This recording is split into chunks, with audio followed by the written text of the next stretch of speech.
在灿烂的阳光下，温柔的海浪轻拂着海岸，莱奥怀着无限的好奇心，开始了海边的冒险之旅。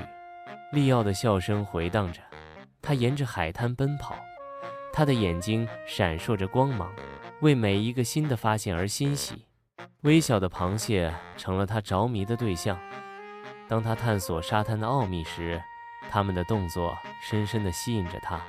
利奥冒险进入崎岖的地形，一个闪闪发光的瓶盖吸引了他的目光，预示着一个简单的发现时刻。突然，一股猛烈的巨浪袭来，打破了平静，将里奥卷入了一场危险的坠落。利奥被困在一个布满锋利岩石的看似不深的水坑中，他与恶劣的环境做斗争，他的挣扎是一场为生存而进行的绝望之舞。勇敢的红色螃蟹卡拉比注意到利奥被困住了，这在崎岖的地形上点燃了一场大胆的救援行动。卡拉比召唤了一群甲壳类动物伙伴，协助进行危险的救援。一阵咔嗒咔嗒的爪子声响彻空中。在一次令人叹为观止的团结行动中，螃蟹们组成了一个活生生的梯子，克服重力，去营救他们被困的朋友。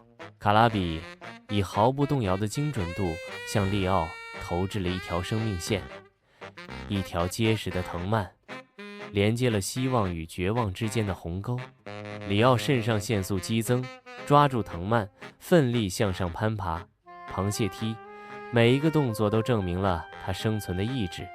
利奥气喘吁吁地倒在熟悉的沙滩上，逃离了那片水泽坟墓。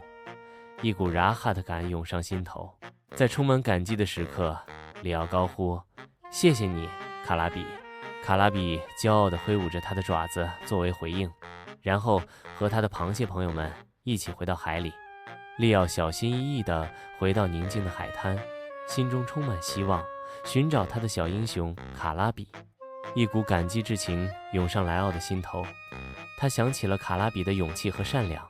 利奥的心中充满了对那个向他展示了真正勇敢意义的年轻男孩的钦佩之情。